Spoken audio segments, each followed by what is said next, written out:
우리 주신 하나님 말씀은 신약성경 에베소서 4장 7절로 12절까지의 말씀입니다. 에베소서 4장 7절로 12절까지의 말씀입니다.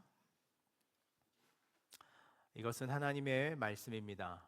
우리 각 사람에게 그리스도의 선물의 분량대로 은혜를 주셨나니 그러므로 이르기를 그가 위로 올라가실 때에 사로잡혔던 자들을 사로잡으시고 사람들에게 선물을 주셨다 하였도다. 올라가셨다 하였은즉 땅 아래 낮은 곳으로 내리셨던 것이 아니면 무엇이냐? 내리셨던 그가 곧 모든 하늘 위에 오르신 자니 이는 만물을 충만하게 하려 하심이라. 그가 어떤 사람은 사도로, 어떤 사람은 선지자로, 어떤 사람은 복음을 전하는 자로, 어떤 사람은 목사와 교사로 삼으셨으니 이는 성도를 온전하게 하여 봉사의 일을 하게 하며 그리스도의 몸을 세우려 하심이라. 아멘. 하나님의 말씀입니다. 오늘은 목사 바울이라고 하는 제목으로 하나님의 말씀을 함께 나누겠습니다. 목사 바울이라고 하는 제목이 있지만 그 안에는 이 목사라는 제 자신에 대한 저의 고민도 상당히 많이 담겨져 있는 오늘의 설교입니다. 저희 교단에는 교단이 정한 그 내규로서의 헌법이 존재합니다. 저희 교단이 정한 목사의 정의, 목사의 직무는 이렇게 기록됩니다. 목사는 하나님의 말씀으로 교훈하며 성례를 거행하고 교인을 축복하며 장로와 연합하여 치리권을 행사한다. 이렇게 있습니다. 교훈하고 성례를 그리고 교인을 축복하고 치리한다라고 하는 이 네 가지의 권한이 그리고 역할이 책임이 이 목사라고 하는 호칭 맡겨진 이 책임이라고 말하고 있습니다.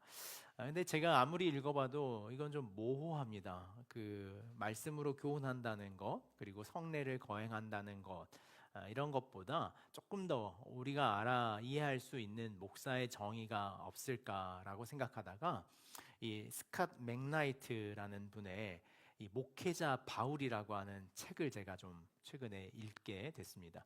그 책에 보면 목사를 이렇게 정의하는 견해가 있습니다.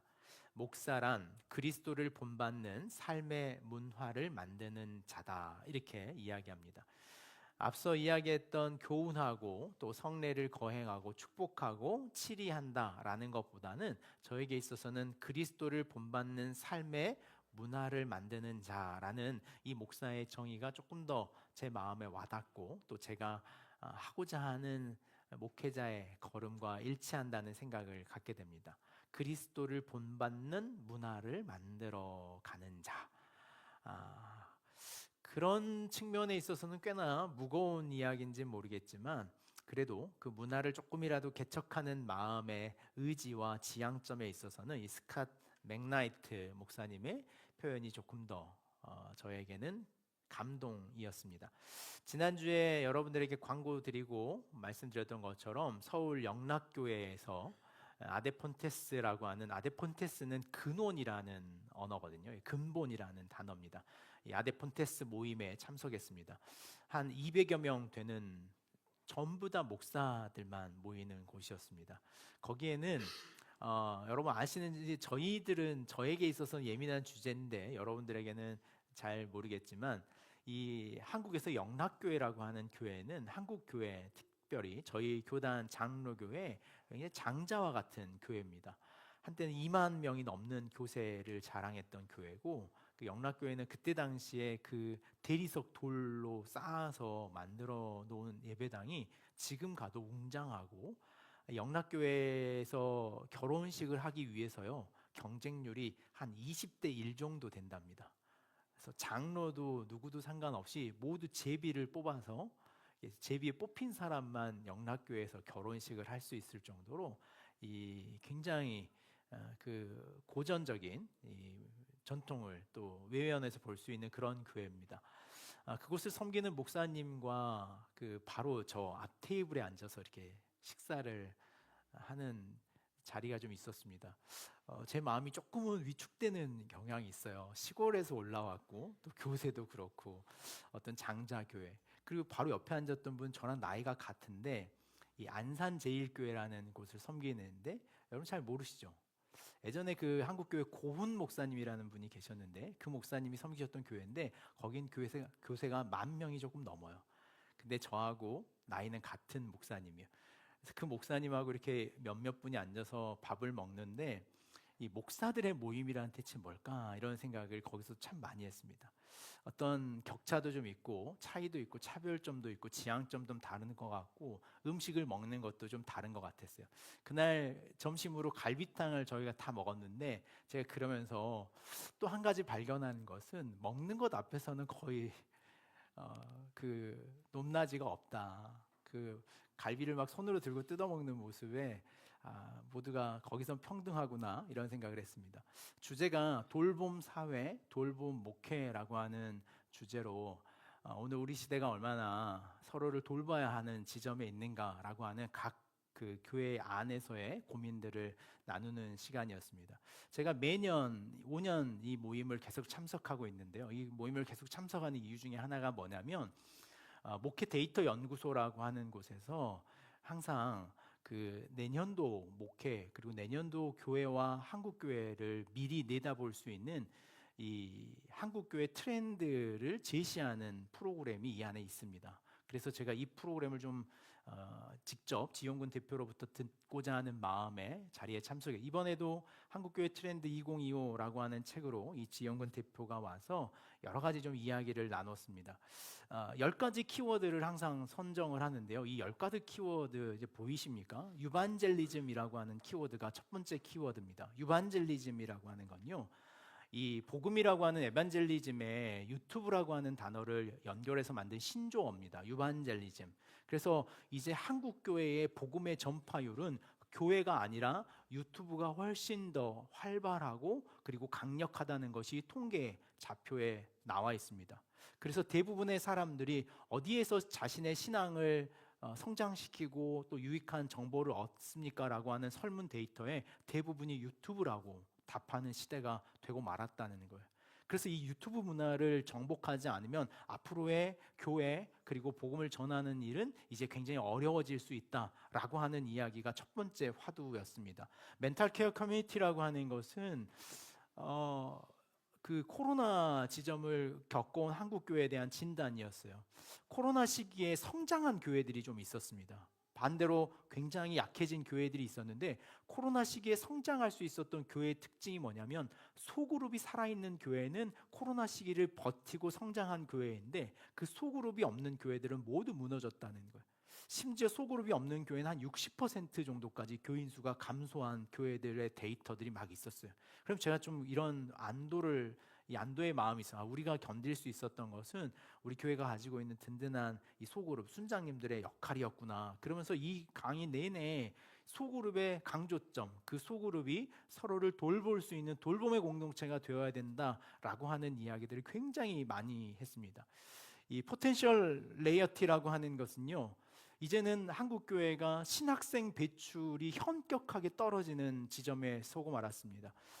저희가 다녔던 호남신학대학교도 제가 막 입학할 때는요, 한 150명에서 170명이 지원을 해서 130명 정도가 합격하고 그래도 탈락하는 사람들이 좀 있었거든요. 근데 지금은 120명, 130명 정원에 채 30명 정도밖에 지원하지 않는 학교가 됐습니다. 제가 갈 때 서울 장로회 신학대학교는 경쟁률이 한 5대1 그랬거든요. 300명 뽑으면 거의 2,000명 정도가 지원을 했습니다. 근데 지금은 장로회 신학대학교 경쟁률이 거의 1대1이 됐어요. 그러니까 한국교회 교역자를 꿈꾸는 사람들의 숫자가 적다 보니까 한국교회에서 평신도들을 어디까지 사역자로 허용할 것인가에 대한 데이터가 있었는데 한 가지 특징적인 게 뭐냐면 제가 좀 놀랬던 데이터가 전체적인 평신도들과 목회자들을 따로 분류해서 데이터를 냈는데 거기서 주일 설교를 평신도가 할 수 있는가라는 질문에 목회자는 무려 30% 넘게 그럴 수 있다라고 답을 한 반면에 평신도들은 10% 정도 그럴 수 있다라고 했어요. 그러니까 목회자는 평신도들이 주일 설교를 설교해 줬으면 좋겠다는 마음이 있고 평신도들은 아니 그건 네 일이니 네가 해라 라는 마음이 정확하게 부딪히는 지점이 있더라는 거예요. 그래서 실제로 이 교육자들, 부교육자, 사역자, 전문 사역자를 만드는 일이 한국 교회 굉장히 큰 어려움입니다. 저희 장로교 교단 중에 있는 기장이라고 하는 교단에서는요, 목포 쪽에 가면 좀 기장교회들이 많이 있는데 목회자의 은퇴 비율보다 목회자가 새로 들어오는 비율이 더 낮아졌어요. 그 기장교단은. 그래서 이제 그 기장교단에는 부교육자라는 게 없어요. 목사 안수만 받으면 바로 담임 목사로 가요. 그러니까 교회가 비어있는 교회가 그렇게 많은 지점에 한국 교회의 현실이 놓여 있는 거죠. 오스프락시라고 하는 것은 역시 동일한 개념인데요. 신앙의 양극화 개념입니다. 그래서 코로나 시기를 겪어오면서 신앙을 더 적극적으로 하겠다는 사람은 더 적극적인 반면에 신앙을 그동안 나태하게 했던 사람은 더 나태해졌다는 거예요. 근데 반드시 그것이 부정적인 것만은 아니고 일종의 긍정적인, 어쩌면 더 알곡들의 모임이 한국교회가 됐다라는 평가를 좀 긍정적으로 내렸습니다.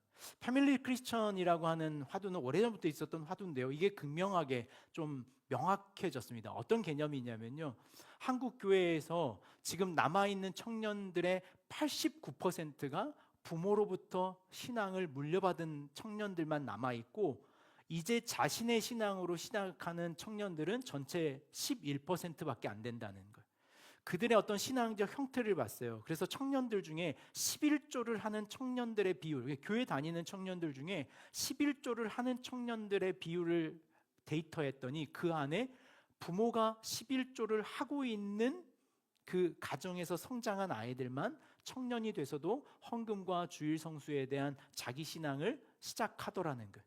그래서 한국 교회는 이 패밀리 크리스천이라고 하는 개념이 너무나 강조되면서 다시 가정에 대한 한국 교회의 새로운 이해와 더 깊은 접근성을 가져가야 된다라는 이야기가 굉장히 막 저희들한테 날카롭게 들려졌습니다. 스피리추얼 Z세대, 이제 MZ세대에서요, 이 M자는 위로 이제 올려보내야 된다고 거기서 이렇게 하더라고요. 그래서 이제 새로운 시대인데 기대 이상으로 영적인 세계를 추구하는 디지털 시대예요.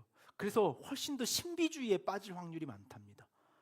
훨씬 우리가 살았던 시대보다 현실 감각을 가질 것 같지만 오히려 데이터상에 보면 훨씬 더 신비주의나 이상이나 그런 환상과 같은 것에 마음을 많이 빼앗기는 세대라는 거예요.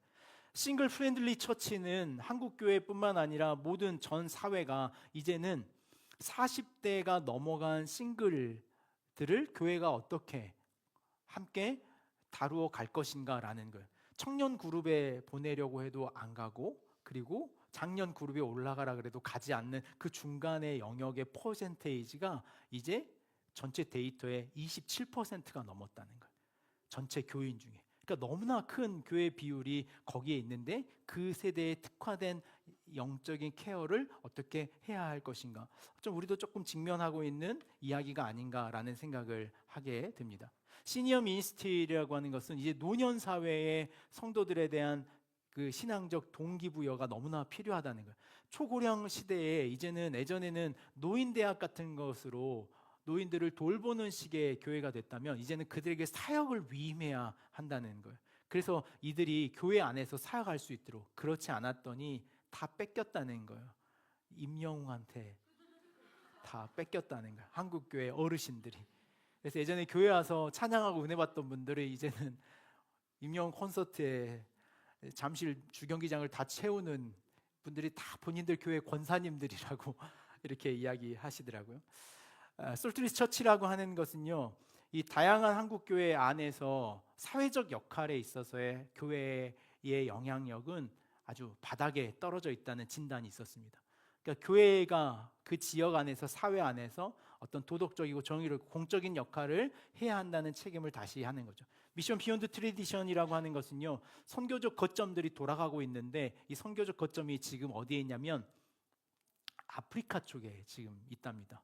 그래서 아프리카 쪽에 가면 지금 어마어마한 부흥을 보게 된다는 거예요. 수많은 사람들이 하루에 한 7,000명, 10,000명씩 막 회심하는 집회들이 지금 막 아프리카 지역에 실제로 이루어지고 있다 그래요. 교회가, 통계가 정확한지는 모르겠지만 하루에 700개 정도의 교회가 세워진답니다, 아프리카에. 그러니까 얼마나 많은 교회가 만들어진, 아마 그건 건물로서의 교회뿐만 아니라 개별적인 교회의 모델일 텐데, 그러면서 교회의 이 선교적 지평이 어떻게 흘러가고 있는가를 보여주는 일들을 했어요. 모든 목회자들이 이 만들어진 데이터 앞에서 막 입이 벌어지고 눈이 막 하고, 그러면서 어떻게 새로운 목회적 지형들을 펼쳐가야 되는가라도 고민하는 것에 제가 발견한 한 가지의 목회자라고 하는 단어는 이런 것이었습니다. 자신들의 삶의 자리를 매우 위태롭게 지켜내고 있는 사람들 같다라는 생각이 들었어요. 그 데이터 연구를 막 하고 있는데 누구 하나 거기서 희망을 막 보거나 그런 게 아니라 모두 다 표정들이 어떤 좌절, 어려움, 이런 이야기들. 심지어 그래서 제목이 아직 희망은 있다, 뭐 이런 식이에요. 아직 그래도 우리에겐 기회가 있다, 이런 식이었습니다. 제가 이번 세미나에 이 지용군 대표를 만나는 것과 동시에 또 하나의 제 마음에 사적인 기대를 가지고 이 자리에 갔던 이유가 뭐냐면, 그 전에는 항상 저녁 콘서트를 이런 거 할 때 그 약간 클래식 하는 분들이 오셨어요. 첼로 연주하시는 분들이 저녁 음악회 하시고, 가을 음악회라 그래가지고 성악 하시는 분들이 오고 이랬거든요. 근데 이번에는 특별히 잔치 공동체가 이 저녁 둘째 날 저녁 예배를 맡아줬어요. 그래서 진짜 너무 기대하는 마음이 있었습니다. 영락교회 여러 건물 공간 중에 한 드림홀이라고 하는 홀이 있었는데, 거기가 소강당처럼 공연, 연극 공연이 되는 것처럼 그 무대가 그날 잔치 공동체와 만나는 예배 자리였습니다. 너무나 기대하는 마음에 7시가 예배 시간이었는데, 제가 일찍 저녁을 먹고 6시 반부터 그 친구들하고 좀 사진이라도 찍어볼까, 연락처라도 좀 딸까, 이런 마음에 먼저 가서 앉아 있었어요. 근데 그분들이 연습은 안 하고 저 뒤쪽에서 계속 뭐라고 회의하고 기도하고 회의하고 기도하는, 그래서 이 팀 굉장히 영성 있다. 우리 같으면 그 시간이면 굉장히 바쁜 시간인데, 분주할 시간인데 그 시간에 기도를 되게 열심히 하는구나. 드디어 7시가 됐습니다. 그래서 목사님들이 다 자리에 앉았어요. 근데 목사님들이 어디에 앉냐면 다 뒤로 앉아요. 그랬더니 사회 보신 목사님이 이런 말 하는 거예요. 교회 가서 여러분들 성도들한테 뭐라 그러십니까? 은혜 받는 자리 앞자리로 오라고 다 그러시죠. 앞으로 오십시오. 안 움직여요. 꼼짝도 안 하고 다 뒤에 앉아 있는 거예요. 아무튼 그런 식으로 집회가 시작됐습니다. 예배 인도하는 양기훈 전도사라는 분이 이제 잔치공동체 대표예요. 저 다녔던 그 장로의 신학대학교 신대원 후배 되는 분, 거기에 다 선배들이에요. 그러니까 같은 교단의 선배님들만 앉아 있는 자리인데 벌벌벌 떨더라고요. 손을. 얼마나 많은 무대를 서봤겠습니까마는 막 떠는 거예요. 그러면서 그 친구가 하는 첫 인사를 제가 참 마음에 무겁게 좀 들었습니다. 이렇게 인사하는 걸 들었어요. 여러분 앞에 서니 떨리는 마음입니다. 제 마음이 이렇게 떨리는 이유는 아마도 이렇게 많은 목사님들만 모아놓고 예배를 드리는 게 처음이어서 그런 것 같습니다 라고 시작을 하는 거예요. 아마 제가 생각하기에 이 양기훈 전사님이 던졌던 아마 그 첫 멘트, 그리고 그들이 준비보다는 기도를 많이 해야 했던 이유는 회중에 대한 두려움이었겠다는 생각을 했어요. 대상에 대한 두려움. 그런 생각을 해요. 그들이 생각하는 목사는 뭘까? 그 젊은 친구들이 실용음악하는 몇몇 친구들과 장로의 신학대학교 출신의 전도사님들이 모인 그 팀이 목회자를 바라보는, 그들 왜 이렇게 간절히 기도해야만 했나? 청년들을 만나거나 청소년들을 만나는 것보다 더 뜨겁게 막 기도하는 걸 보면서, 왜 그렇게, 어차피 다 신앙하는 분들이고 근데 왜 저들은 이 자리를 이렇게 어렵게 서는 것일까에, 제가 저들이 생각하는 목사는 대체 뭘까? 라는 생각을 그 자리에서 또 다시 한번 하게 됐어요. 여지없었습니다. 그들이 선곡했던 곡을 제가 일일이 그래서 그날 찬양하면서 다 썼어요. 어떤 곡들을 하나. 주 나의 이름 부를 때. 여러분 아세요, 이 찬양? 주 나의 이름 부를 때. 이 나무엔 씨 혼자 하는 찬양이에요. 여러분 잘 보이죠? 너 예수께 조용히 나가. 이건 아시죠? 신실하신 하나님, 이런 찬양. 주 하나님 독생자 예수, 약할 때 강함 되시네. 이런 찬양을 한 10곡을 하는 거예요.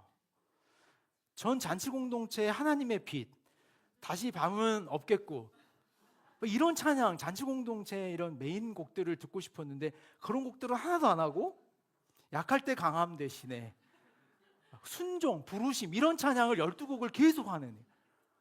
그래서 제가 이런 생각을, 저 친구들이 오늘 바라본 목사란 이런 건가 보다. 과거에 머물러 있는 사람들, 과거의 시간을 살아가는 사람들, 옛날 사람들, 자기 정서에 흥을 맞추는 사람들, 우리를 이해하지 못하는 사람들로 그들은 목사를 이해하고 있는 것은 아닐까. 참 씁쓸했어요. 그러다가 마지막에 기다렸던 하나님의 빛이라는 찬양을 정말 용기 내서 우리는 마지막에 한 곡은 우리가 하고 싶은 거 한다라는 개념으로 하는데, 제가 이 찬양할 때 그 가운데서 제일 크게 따라 불렀어요. 근데 제 주변에 있는 목사님들 저랑 나이 연배도 비슷한데 다 모른다는, 제가 억지로라도 막 어떤 그 사명과 책임이 있는 것처럼, 목사 다 그렇지 않아, 너네들 염려하지 마 라는 뭔가 어떤 마음처럼 찬양을 불렀습니다. 이제 여러분에게 좀 질문할까 합니다. 여러분에게 있어서 목사는 어떤 사람입니까? 여러분에게 있어서 목사란 어떤 개념이신가요? 질문을 좀 확장해서 오늘 한국교회가 직분으로 다루고 있는 장로, 권사, 집사, 이건 여러분들에게 어떤 마음으로 지금 와 닿으십니까? 어떤 생각으로 우리는 그 자리를 책임지고 있을까라는 생각을 해요. 여러분 주변에 혹시 장로거나 권사거나 집사라는 직장 동료, 아니면 사회적으로 관계하는 사람들, 집안 사람들, 큰아빠, 작은아빠, 이모, 이런 분들의 직분이 권사와 장로와 집사라는 것과 어떻게 여러분들은 좀 이해되고 살아가고 계십니까? 오늘 우리 사회는 이 교회가 말하고 있는 이 직분에 대한 상당한 오해와 그리고 왜곡을 가지고 있는 것은 아닐까? 오늘 바울이 말하는 그리스도의 선물의 분량대로 은혜로 주셨다라는 이 은혜의 사건으로 이 직분이 유지되고 있는가라는 생각을 하게 됩니다. 어쩌면 기억하는 교회는 아직 그런 직분들이 명료하지 않습니다. 그냥 호칭에 불과하는 것 같아요. 그래서 지혜 집사님은 여러분들이 부르시기에 집사님이라고 부르지만, 또 한나 집사님도 우리가 결혼하면 다 집사 주기로 했는데 한나 집사님이라고는 또 잘 안 불러요.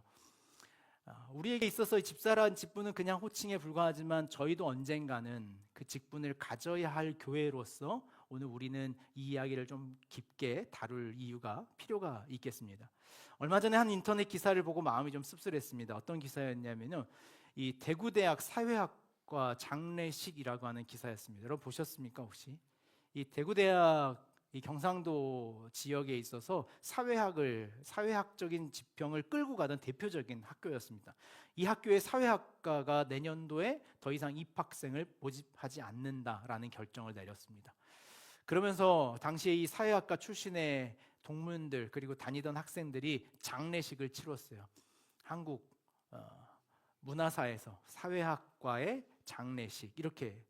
제가 다니는 신학교도 역시 마찬가지입니다. 말씀드렸던 것처럼 저희 신학교, 제가 다니고 있는 학교도 역시 언젠가 이 장례식을 치러야 하는 지점에 있지 않을까라는 생각을 해요.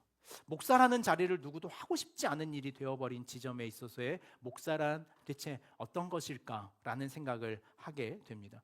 제가 직접적으로 저희 아이들에게 묻지는 않았어요. 저희 아들이 여기 있지만 이따금 그런 생각을 한 번씩을 합니다. 우리 아이들이 누군가에게 아버지의 직업이 뭐냐라고 물을 때 이 아이들이 그 사람 앞에서 저희 아빠는요 목사입니다 라는 말을 할 때 그 순간의 마음과 상황과 정서는 어떤 것일까라는 생각을 저는 이따금씩 해요. 그냥 이 아이들이 사업하세요, 조그마한 가게 해요, 집에서 놀아요, 이러는 건 아닌가. 그러진 않지. 그러고 있는 건 아닌가 싶어요. 지난 금요일 날 제가 저희 아이 이제 막내를 하교하려고 요즘에 혼자 걸어 다녔는데, 이제 하도 그랬더니 한 번만 와달라고 그날 아침에 하도 청을 해서 그날 이제 마침 하교하러 학교에 갔습니다. 운전하고 하교하기 위해서 학교로 딱 들어가려고 하는데 출입구에서 학부형 하나가 저를 막아세우든지 차 안으로 뭔가 안내장을 줬어요. 근데 그 안내장의 내용이 뭐냐면 이제 학교 안에서의 학생의 안전권을 보장하기 위해서 11월 이후로는 학교로 들어오는 모든 외부 차량을 통제하겠다는 안내 문구였습니다. 근데 제가 그 안내 문구를 딱 받아본 제 첫 감정은 너무 일방적이다는 생각이 조금은 있었어요. 들어오고 있는데 훅 밀어넣는 게. 그리고 그걸 들여다보며 주차하면서 어떤 마음이 들었냐면, 그럼 이제 아이들은 어디서 태우지? 그럼 도로 밖에서 태우라는 건가? 그러면 안전이라고 하는 주제는 어디로 흘러가야 되는 건가라는 또 안 해야 될 생각을 제가 하고 말았어요. 그래서 차에서 주차하고 딱 내렸는데 저에게 그 안내장을 줬던 분과 옆에 서 있는 교장 선생님하고 제가 눈이 마주쳤어요. 안 해야 하는데, 안 해야 하는 줄 알면서도 그 교장 선생님께 찾아갔습니다. 그러면서 안내장을 들고 이렇게 여쭸어요. 그러면 혹시 학교에서는 아이들이 등하교할 수 있는 안전한 공간을 마련하려고 좀 노력하고 계십니까? 라고 물었더니 교장 선생님이 벌써 좀 화가 나셨어요. 그러게 저에게 그런 이야기를 반문하시면서, 그런 건 이제 학부모들이 마련을 하셔야 될 일이고 일단 학교로 들어오는 건 안 됩니다. 뭐 이런 식의 대화였어요. 근데 제가 아침마다 저희 막내를 데려다 줄 때 항상 그 교장 선생님하고 인사를 1년간 해왔거든요. 우리 모르는 사이는 아니잖아요. 그래서 저도 예의를 지키고 조심스럽게, 그렇군요. 근데 그 논의의 선상에 그 안전이라고 하는 것에 대한 조금 더 다른 측면의 이야기도 다뤄주시면 좋겠습니다. 이렇게 인사하고, 근데 혹시 우리 막내에게 해코지하는 건 아니시겠죠라는 속마음을 감추며 나름 정중하게 인사드리고, 수고가 많으십니다, 애쓰셨습니다 라고 이야기를 드리고 돌아서는데, 그 이후의 사건이 저를 굉장히 무겁게 만들었어요. 어떤 지점이었냐면, 제가 그 교장 선생님과 이야기하고 돌아섰는데 옆에서 그 이야기를 듣고 있었던 한 선생님이 저를 이렇게 부르는 거예요. 박재도 목사님이시죠? 그러는 거예요. 제가 그래서 그 순간 뭐라고 답하는 것이 옳을까? 또 그 말은 뭘까라는 생각을 했어요. 목사는 어떻게 살아가야 될까요? 사회에서. 라는 생각을 전 참 많이 합니다. 어떻게 살아가는다는 것, 우리의 기대는 어떤 것일까라는 생각을 해요. 사회적으로 뿐만 아니라 오늘 우리 시대의 삶에 여러분들이 생각하는 목사라는 기대는 어떤 것이어야 하는가라는 생각을 참 주의하면서 살아가느라 때로는 머리가 좀 아플 때도 있습니다. 오늘 그 목사라는 네이밍을 걸고 살아가야 하는 사람, 여러분들에게 소개했던 것처럼 스칸 맥나이트 목사님은 그리스도를 본받는 삶의 문화를 만들어가는 것이라 그러는데, 그 삶의 문화란 뭘까? 제가 지난주에 여러분들에게 이야기했던 그 평안일까요? 그렇게 생각하지도 않으면서 그런 척하는 것, 그래서 어떤 갈등을 야기하지 않고 문제를 만들어내지 않는 정도로 살아가는 어떤 그런 삶이 목사일까? 저는 지난주에도 설교하면서 그런 고민을 했지만 지금도 그런 고민을 하게 됩니다. 그리스도의 선물의 분량대로 은혜를 주셨다는데, 나에게 주시는 건 그냥 논리적으로 합리적으로 따지는 걸 나에게 주신 것 같은데, 목사라고 하는 자리는 그것과 잘 안 어울린다는 생각을 해요. 제가 오고 가는 차편에서 저랑 나이가 연배가 비슷한 목사님들과 같이 차를 탔습니다. 그래서 그 목사님들이 저에게 저희 교회의 이야기, 그리고 설교를 하는 것으로 인한 어떤 갈등이 있었어요. 저희 교회에 오지 않았지만 이번에 강단 교류에 함께했던 마윤성 목사님이 그 자리에 같이 있었거든요. 제가 그 교회에 가서 설교를 했는데, 그 교회가 제가 설교하고 나서, 저 왔을 때는 청년 2명 있었거든요, 예배 때. 근데 그 청년이 제가 간 그 다음 주에 안 왔다는 거예요. 그래서 저한테, 와, 설교를 그렇게 하니까 우리 교회 교인이 떨어지지 그러는 거예요. 근데 또 덮친 격으로 그렇게 서울 올라가고 있는데 한 집사람한테 전화가 왔어요. 근데 어떤 전화가 왔냐면, 교회로 옮기고 싶다는 전화를 받으신 거예요. 교인 수 한 30명밖에 안 되는데 4명이나 되는 한 가정이 떠나겠다는 전화를 받은 거예요. 근데 그것도 제가 설교한 이후의 사건인 거예요. 설교를 왜 그딴 식으로 하고 다니냐고 저한테 이렇게, 설교가 너무, 형 설교는 너무 현실적이고 합리적이고 논리적이어서, 그래서 하려는 말이 뭔데 책임을 안 져 설교자가, 이런 이야기를 하는 거예요. 그래서 우리 교회 교인들도 다 알고 있다, 난 설교에 책임이 없다. 그랬더니 어떻게 목사가 설교에 책임을 안 진다는 말을 이렇게 할 수 있냐고, 그러는 이야기로 서울을 진짜 내려오는 길이 3시간이 한 30분처럼 빨리 내려와 버렸어요. 하도 싸우느라. 난 설교의 책임이 설교자에게 없다고 생각한다. 나는 아무런 책임 없이 설교를 한다, 막 이런 주장을 펼쳤더니 그런 무책임한 목사가 어디 있냐, 당장에 옷 벗어라, 막 저한테 그런. 목사는 뭘까라는 생각을 해요. 설교하는 것, 여기 서 있는 어떤 여러분들에게 뭔가지 정제된 이야기를 하는 것으로 끝나는 존재인가라는 생각을 해요. 그러다가 제가 그 목사라는 막 이야기를 하다가 끝내 제가 할 수 있었던 것이 무엇이냐면 그저 난 내 일에 최선을 다할 따름이지 그것이 무엇으로 어떻게 될지는 잘 모르겠다. 그랬더니 또 그러는 거예요. 답 없는 이야기를 또 하고 있다. 이런 말은 어떤 목사가 되기를 바라는 걸까라는 생각을 참 많이 했습니다. 난 어떤 목사가 되기를 바라는 마음이 있을까? 어제도 제가 주례를 하면서 그런 생각을 했어요. 제가 주례를 하고 내려왔더니 유리가 밥 먹는 내내 저한테 똑같은 질문을 한 10차례 하는 거예요. 근데 목사님 설교예요 오늘? 근데 오늘 목사님이 설교예요 결혼식에? 근데 목사님이 했어요 이런 일. 근데 제가 답을 왜 내가 했냐면, 그래서 제가 왜 내가 했냐면 결혼은 거룩한 전통과 예식을 갖춘 것으로 목사라건 권위를 가지고 이걸 집례할 수 있단다. 답을 안 들어요. 만두만 먹지. 다 먹고 나서 또 물어봐요. 근데 왜 목사님이 해요? 이런. 목사는 뭘까? 어디까지의 역할이 목사일까? 어디까지 해야 하는 것이 주어진 책임일까? 라는 생각을 하는 것이 제가 가지고 있는 이 직분의 책임입니다. 과거의 목사는 하나님의 종이라고 부르기도 했습니다.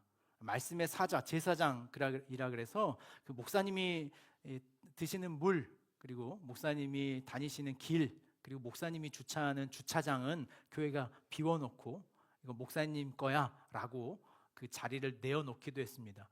저는 이제 그런 세대를 살아는 왔지만 그런 세대를 지향하고 있지는 않습니다. 그래서 저희 교회에서 제 몫으로 뭔가를 남겨놓거나 떼놓으라고 강요하지는 않습니다. 그럼에도 불구하고 여러분들이 이 목사라고 하는 자리에 대한 존중과 존경이 있다는 것을 너무나 잘 압니다. 그것이 남아있는 것이 어떤 개념이냐면 목사라고 하는 직업도 동일하게 한 달에 생활비를 받는 것이 있는데 그것을 여러분들은 월급이라고 부르지만 저에게는 월급이라고 부르는 사람이 없습니다. 저에게는 대부분 사렙이라고 합니다. 근데 저는 어쩔 땐 이런 생각이 들어요. 차라리 월급이 낫다. 사렙이라는 말보다는 월급이라는 말이 훨씬 더 존중해주는 말은 아닌가라는 생각을 해요. 사렙이는 뭔가 조금 줘도 그냥 이해라는 표현으로 저는 제 입장에서는 이만큼만 줘도 주는 사람 입장에서 알아서 해. 근데 월급은 자기가 가지고 있는 역할과 위치에 대해서 주어진 어떤 사회적 함이라는 생각을 하는 측면에 있어서 과연 우리는 이게 존중의 언어인가 아닌가라는 생각을 저는 개인적으로 이따금 하게 됩니다. 오늘 보면 10절 말씀에 보면 우리 각 사람에게 그리스도의 선물의 분량대로 주셨나니 라는 말씀으로 제가 하고 있는 이 자리를 설명합니다. 근데 이 말씀이 참 어려워요. 각 사람에게 그리스도의 선물의 분량대로 주셨나니, 그리스도의 선물은 뭐고 그 선물의 분량은 뭘까 생각합니다.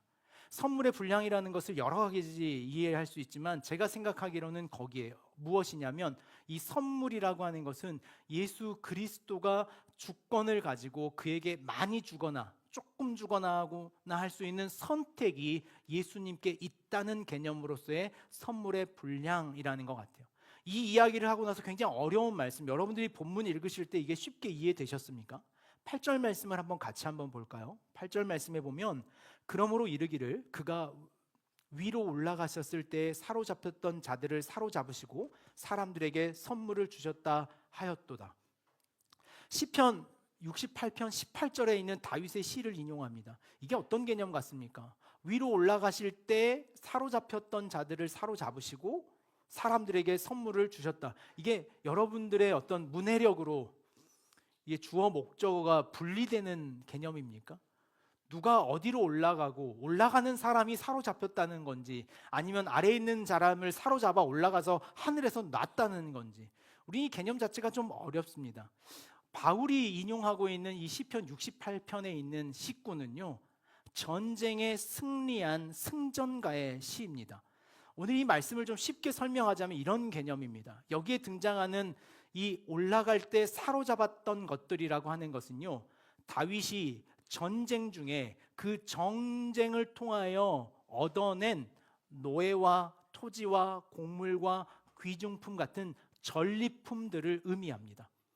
당시의 고대 사회는 대부분 정복 전쟁이었습니다. 그 정복 전쟁을 떠난 장수나 왕은 그 지역을 정복하고 오면 그 지역을 정복하는 일에 혁혁한 공로가 있던 장수들에게 그 땅을 분할하여 지배권을 허락했습니다. 그것이 선물이었습니다.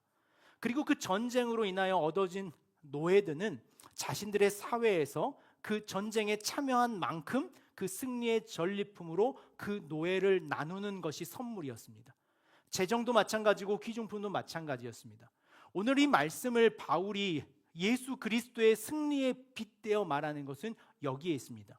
예수 그리스도가 이 땅에 오셔서 그 죄와 사망으로부터 죽어가는 우리에게 영원한 생명을 승리로 주신 그 예수 그리스도의 승리가 당신이 얻은 이 땅의 주권과 당신이 얻은 이 땅의 명예와 귀중한 것들을 올라가시는 그 승천하시는 그날에 예수 그리스도를 믿는 그 승리의 전쟁에 함께 참여하고 있는 우리에게 동일하게 전리품으로 맡기셨다는 이야기를 바울은 이렇게 하고 있는 것이죠.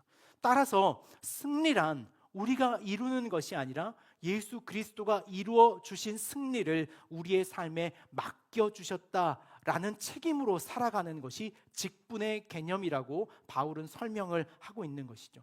그러므로 직분이란 우리가 잘하거나 우리가 노력했거나 우리가 열심히 해서 그 자리에 올라가는 것이 아니라 오늘 우리의 역할에 맞춰 예수님이 그저 위임한 결과라는 거예요. 그러니까 제가 어떤 능력이 있거나 잘하고 있는 무엇이 있어서가 아니라 주님은 저를 그 역할로 부르셨던 것 같아요. 목사라고 하는 직분으로. 아마 우리 교회에도 장로와 권사와 집사라는 직분으로 곧 부르시는 날이 있지 않을까라는 생각을 하게 됩니다. 그 그리스도의 선물이 우리의 과정이고 목적이고 내용이 되어야 한다고 말하는 것. 저는 그것이 제가 생각하는 목사라는 직분을 가지고 살아가는 저의 삶의 자리입니다. 얼마 전 영상이었을 텐데요. 손석희 앵커가 잠시 진행했던 질문들이라고 하는 프로그램이 있었습니다. 참 재밌게 잘 봤는데 없어져서 아쉬워요. 거기에 배우 최민식 씨가 한번 초대 손님으로 나왔습니다. 한 학생이 이 최민식 배우의 같은 동문으로서 그가 얼마나 학교에서 유능한 사람이었는지, 학교에서 얼마나 훌륭한 사람이었는지를 막 장황하게 설명하다가 그 학생이 최민식 씨에게 이렇게 질문했어요. 뭐라고 말했냐면, 최민식으로 산다는 건 어떤 겁니까? 물어봤어요. 당신처럼 유능하고 유명하고 후배들에게 영향력을 끼치는 이런 리더로서 살아간다는 것은 당신에게 대체 어떤 것입니까? 저는 한 번도 그렇게 살아보지 않았는데 당신의 그 삶이 너무나 궁금합니다 라고 최민식 씨께 물었어요. 그랬더니 최민식 씨가 이렇게 답하는 거예요. 신경 쓰지 않아요 라고. 저는 죄송한데 신경 쓰지 않습니다. 누군가가 저에게 영향을 받고 있다는 것에 신경 쓰지 않습니다. 내가 누군가에게 영향을 끼쳐야 된다는 것에 대해서도 신경 쓰지 않습니다. 청중이 모두 조용해졌어요. 그러면서 한 가지를 덧붙입니다. 뭐라고 답하냐면 이렇게 말합니다. 나만 잘하자라는 마음으로 저는 연기해 왔습니다. 나에게 주어진 일, 내가 해야 할 일들만 마땅히 하며 살아온 걸음이 저의 배우의 삶이었습니다 라고 말하는 거예요. 저는 이 짤막한 인터뷰를 들으면서 저의 목회적 어떤 태도, 위치, 역할, 책임 이런 것들을 여기서 발견했습니다. 제가 여러분들에게 이따금 제가 최근에 아마 아린 자매하고도 만나서 신방하면서 그런 이야기를 했는데, 최근에 제가 한 가지 어떤 바람이 있는데 그게 뭐냐면 누군가에게 영향력을 끼치고 싶지 않다는 바람이 생기기 시작했어요. 그러니까 제 말에 누군가도 영향을 받지 않았으면 좋겠다. 이 이야기도 서울에서 내려오면서 했던 이야기 중에 하나예요. 난리가 났습니다. 그럼 그만해라 목사를. 안 하면 될 건데 왜 거기서 그걸 고민하고 있냐. 이따금 저는 제가 하고 있는 말에 여러분들이 어쩌면 저는 제 일을 하고 있는 것일 뿐인데, 저는 저에게 주신 그리스도의 분량을 하고 있는 것인데 그것이 여러분들에게 어떤 영향이 되어야 한다는 시선으로 바라봐 줄 때 전 무겁습니다.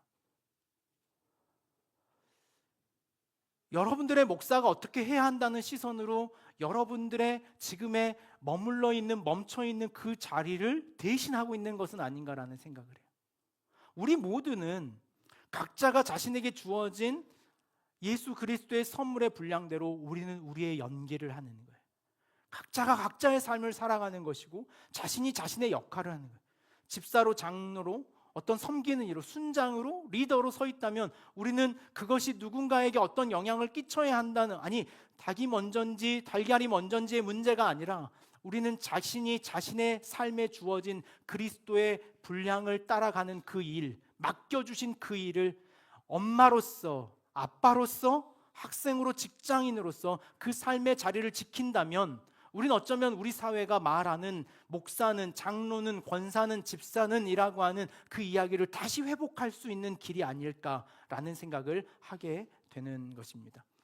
올라가셨다 하셨은즉 땅 아래 낮은 곳으로 내려가셨던 것이 아니면 무엇이냐라는 것이죠. 우리만의 문화를 좀 만들었으면 좋겠습니다. 오늘 기억하는 교회가 직분을, 그리고 제가 이 직분을 감당함에 있어서 한 가지 방식을 단어로 소개하자면 그것은 섬김의 문화라고 생각을 해요. 그러므로 오늘 우리가 가져야 할 문화, 오늘 우리가 초기에 이야기했던 것처럼 그리스도의 문화를 만드는 자라면 우리의 직분은 승진하는 것이 아니라는 개념을 알았으면 좋겠어요.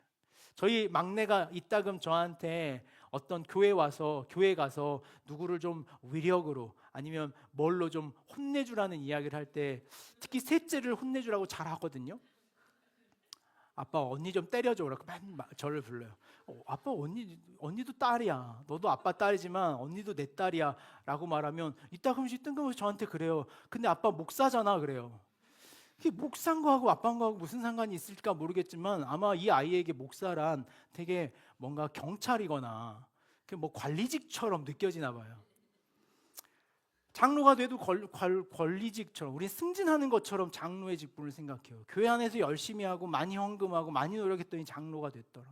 열심히 봉사하고 이름 좀 알리고 열심히 다녔더니 권사가 됐더라.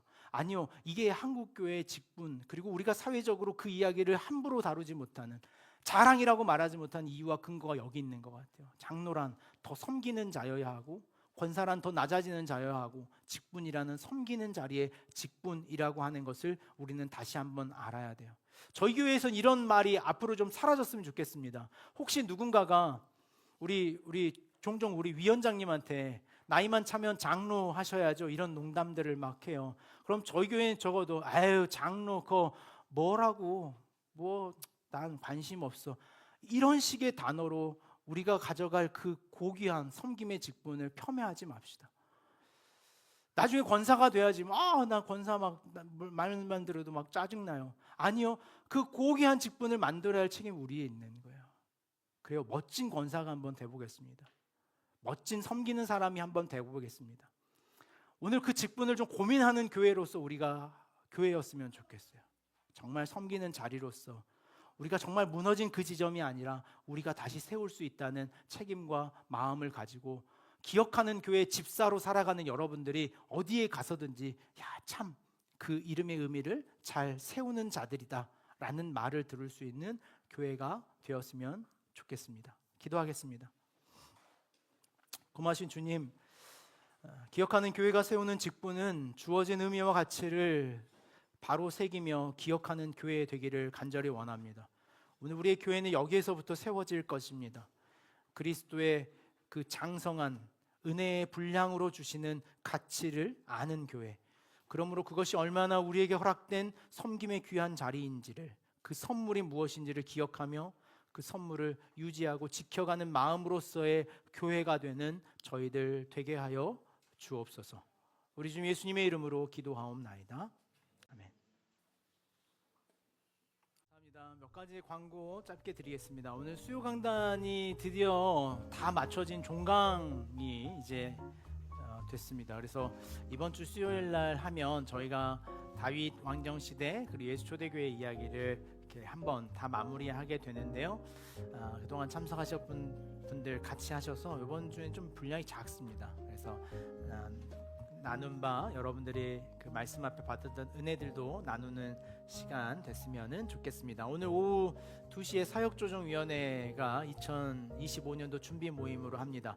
우리 사역조정위원회 먼저 모이시면 그 순장님들하고 사역조정위원회 분들하고 그 올해 왔던 예산 그리고 또 수훈에 대한 이야기들 조금 나누고 계시면 제가 오늘 입교자 모임이 같이 2시에 있어서 우리 입교자들 만나고 회의 같이 진행하겠습니다. 카자흐스탄 단기선교 1차 모집에 모집 인원이 이렇게 됐습니다. 그 김민중, 찬영, 주아, 유민, 승록, 지훈, 베라, 아린, 의진 이렇게 네 박수 하는 건가요? 네. 그래서 여권을 이제 다 내주신 분들 맞춰서 저희가 비행기 티켓팅 할 계획에 있습니다. 그 금액 비행기 금액이 좀 차이가 있어가지고 조금씩 정리하는 중에 있습니다. 그래서 혹시라도 지금이라도 가고자 하는 마음이 있으시다면 저에게 이야기해 주시면 저희가 같이 가도록 하겠습니다. 11월 14일이 목요일 수능입니다. 저희 교회 수능 보는 지체가 둘이 있는데요. 의진하고 유민이하고. 그래서 유민이가 고3 이야기에 곧자만 나와도 눈물이 난다고 어제 그러더라고요. 그래서 오는 차 안에서 그런 이야기를 했습니다. 마치 아빠가 돼보지 않고 아빠의 마음을 흐느꼈던 서진이처럼 제가 그랬어요. 어제 결혼식 하는데 쥐가 엄청 울어가지고 그래서 왜 울었니? 그랬더니 뭔가 마음을 알 것 같대요. 아빠의 마음을. 그래서 자기 빨리 자식을 낳는 걸 넘어서 손자도 낳고 싶대요. 그래서 네. 하여간 좋은 일입니다. 네. 일찍 결혼한답니다. 대학 졸업하면 바로 하기로 했어요. 네. 어제 꺼이꺼이 울었어요. 그래서 내가 속으로 오해했어. 혜빈이를 좋아하고 있었나. 그래서 물어봤더니 그게 아니라 그 아빠의 마음을 알 것 같아서 울었다는 거였어요.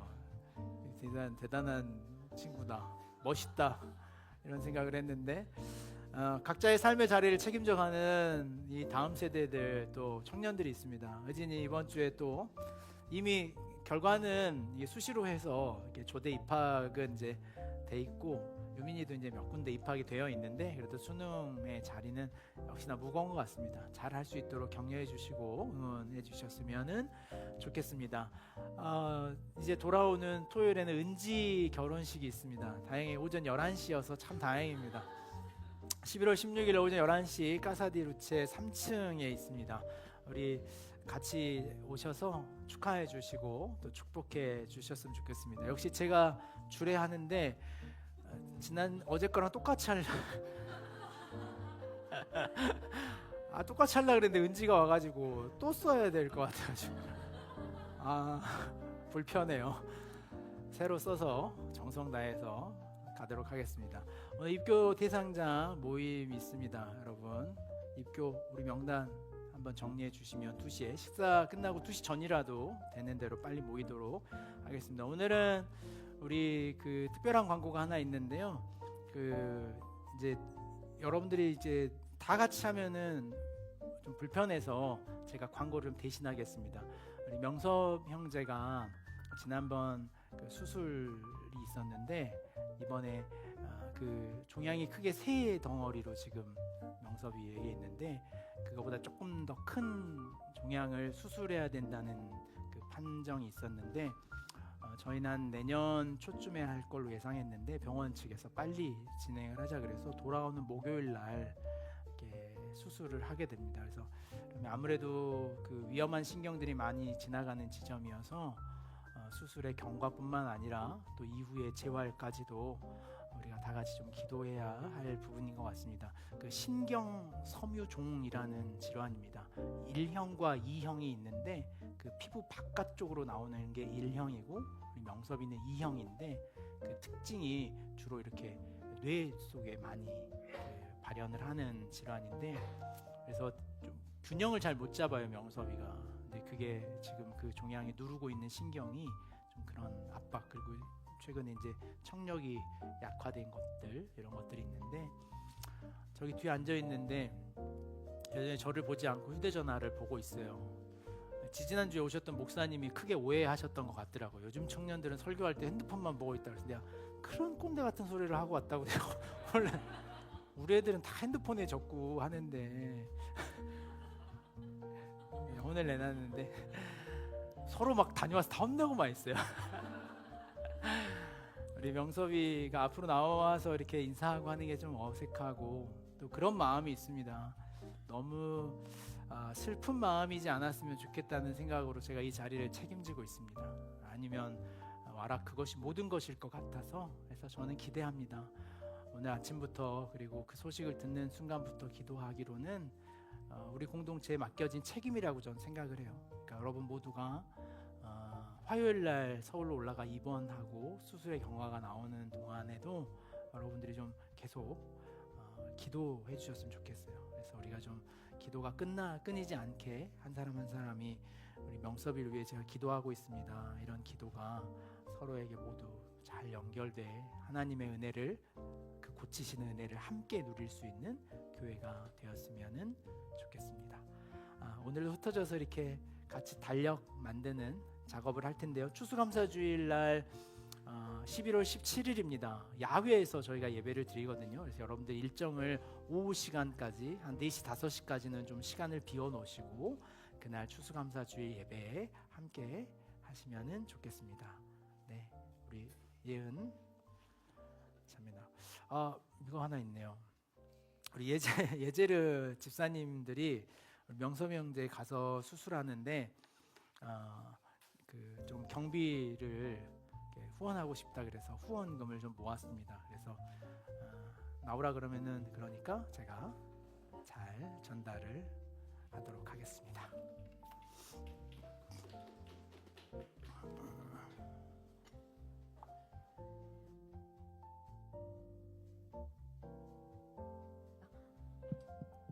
네, 안녕하세요. 양육위원장 이은입니다. 여러분, 지난주에 설명을 대부분 드려가지고 아마 알고 계실 텐데요. 자, 기억하는 교회 추수감사주일 가을 100일장! 와! 감사합니다. 넘겨주세요. 저희 11월 17일인데 그 전까지 저희가 연습하고 준비하는 과정 중에 있습니다. 네, 하나 넘겨주세요. 저희 지난주에 못 들으셨던 분들이 있으실 텐데 달력을 이렇게 만들 거거든요. 한 달에 이렇게 한 페이지씩 만들 거예요. 그래서 위에는 깔끔하게 교회 절기와 우리 생일들 넣고 그리고 아래에 여러분들이 이제 그림으로 채워주시면 됩니다. 한 사람당 기본은 한 그림씩 넣는 건데 혹시 이제 한 달에 2명이나 3명 정도밖에 생일자가 없는 경우에는 뭐 2-3개씩 그려주셔도 좋을 것 같습니다. 네, 넘겨주세요. 오늘은 두 번째 2주차인데요. 지난주에 저희가 그 마인드맵을 생각 근무를 엄청 잘 그려주셨는데 근데 거기에서 여러 가지 나왔던 낱말 중에 내가 좀 그리기 편할 것 같고 그리고 재밌을 것 같다 하는 거 위주로 여러분들이 한 3-4개 정도로 고르셔서 오늘 연습을 해보는 단계예요. 다음 주에는 저희가 직접 그리고 나서 제출해서 그 수합해서 이제 후반 작업을 들어갈 건데 그 전에 이것저것 여러 개 이제 골라서 그려보는 단계를 오늘 해보도록 하겠습니다. 네, 한 장 넘겨주세요. 네. 오늘도 생일자들 모여가지고 할 거고요. 네, 하나 더 넘겨주세요. 그 예시로 6월을 가져와 봤는데 6월에 이제 조아린 순장님이 엄청 열심히 혼자서 적어주셨어요. 네, 그래서 이렇게 지난주에 적었던 것들을 저희가 2층 벽에다가 게시를 해놨는데 그걸 여러분이 떼어서 대표 한 분이 떼어서 가져와 주시고 그 중에서 네, 하나 눌러주세요. 한 4개 정도를 예를 들어 이렇게 골랐다고 하면은 그것들 여러분들이 바로 이제 그리려고 하면 헷갈리니까 잘 모르니까 예시를 구글에 땡땡땡 일러스트 하면 되게 여러 가지가 나오거든요. 그런 것들 여러분들이 참고해 주셔가지고 거기 있는 거 보고 여러 가지 스타일로 한번 그려보신 다음에 이거 깔끔하게 내가 잘 그릴 수 있을 것 같다 하는 거 오늘 좀 골라주시면 됩니다. 네, 그래서 이렇게 예쁘게 그려주셨어요. 여러분 명화 무슨 뜻인지 아시나요? 콩국수?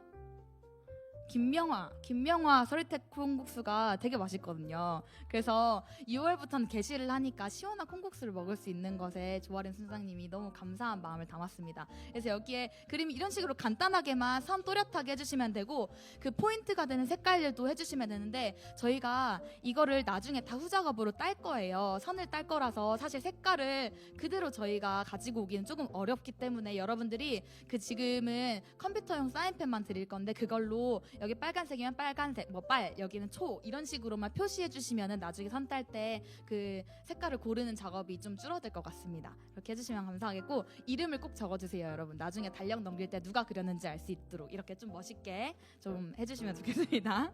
그리고 또 감사 한마디를 이게 좀 길어지면 이렇게 테두리 따라서 가는 그림을 생각한 거거든요. 그래서 무엇으로 뭐 이렇게 해주셔서 감사, 이렇게 감사로 끝낼 수 있도록 한마디를 여러분들이 좀 오늘 생각해 주셨으면 감사하겠습니다. 네, 넘겨주세요. 예시를 몇 개 더 그려봤어요. 간단하게, 정말 간단하게 해주시면 되고요. 저희 오늘 이제 모일 건데 네, 하나 더 넘겨주세요. 모일 때 지난번처럼 테이블 하는데 팀장님들이 못 오신 분들이 계셔가지고 아직 상의가 되지 않았는데 여기 본걸 집사님 3월 부탁드립니다. 그리고 호연 혼자라서 혼자 1인 모임 부탁드립니다. 여기 4, 5월 같이 해주시면 돼요. 네, 그러면 저희 테이블 부탁드릴게요. 지금 저희 모임 시작하겠습니다. 그리고 여러분 좀 천천히 그 이것저것 여러 개 같이 이야기 나누시면서 그림 그려주시면 저희 식사 시간이 딱 맞을 것 같아요. 네, 시작하겠습니다.